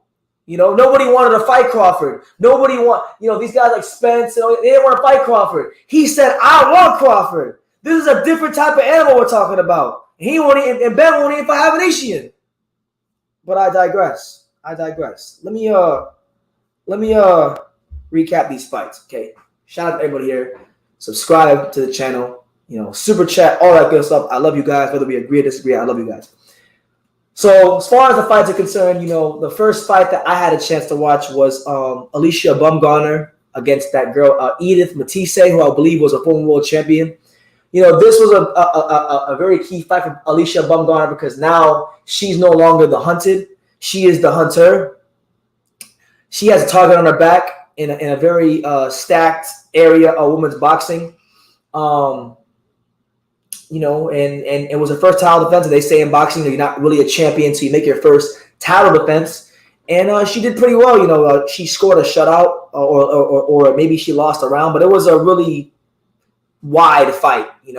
What I will say though is even though Baumgardner fought the fight where she very athletic, very slick, moves well.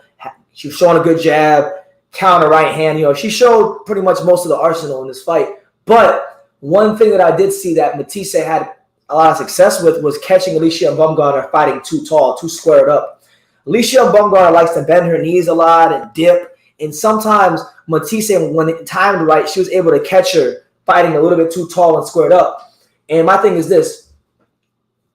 Baumgardner has big ambitions about fighting Michaela Mayer. I don't know if Eddie Hearn will be interested in making that fight because Eddie Hearn is trying to make Alycia Baumgardner fight the Korean girl, Hyu Min Choi, later on in the year. So I don't think that'll happen this year, Baumgardner and Mayer, just being honest. But if they do fight, she can't be getting caught fighting square or tall because Michaela Mayer is a complete fighter. She can box, she can punch, she can be a swarmer. Very good timing, very well coached. Just some little things. Like she can obviously get away with it in this fight against this opponent, but she doesn't need to clean those things up if she wants to beat Michaela Mayer because Michaela Mayer can fight her ass off. So, but either way, good performance from her. She has a title defense now.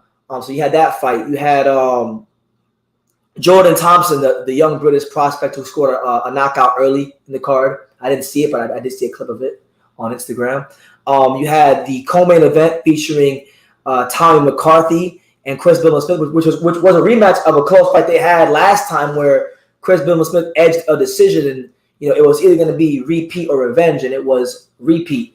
Billam-Smith came out with a really hard power jab early on, and just as the fight went on, he kind of got in the high guard and pressed on Tommy McCarthy barreling down on top of him, making life very difficult for him, just draining that energy round by round. And then I think it was like round 8, he got him on the ropes and just really started picking his shots and being real patient, just picking them shots real nicely. And he dropped McCarthy face first, and the fight was over. That was all she wrote, you know. So that was a good win for him. Campbell Hatton picked up another win in his career. He didn't get another knockout. It's another decision victory, you know.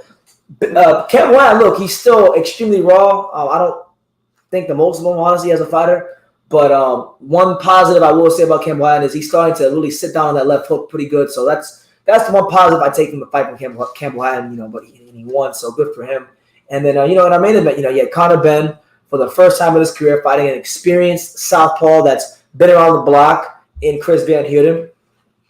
And not only did he beat Chris Van Heerden, he decapitated Chris Van Heerden. And that will probably be, for all intents and purposes, the last we see of Chris Van Heerden. So all in all, okay, solid card, not the worst card we've ever seen from Eddie Hearn. But yeah, that's pretty much my recap of it. So look, on that note, guys, I got some content to pump out. You guys take care. You guys be very blessed.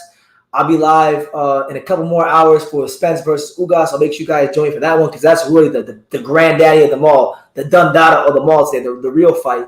You guys take care. God bless. And like I say in every single one of these YouTube videos, you can love me or you can hate me, but I'm just a kid from Daniel. So until next time, take care, guys.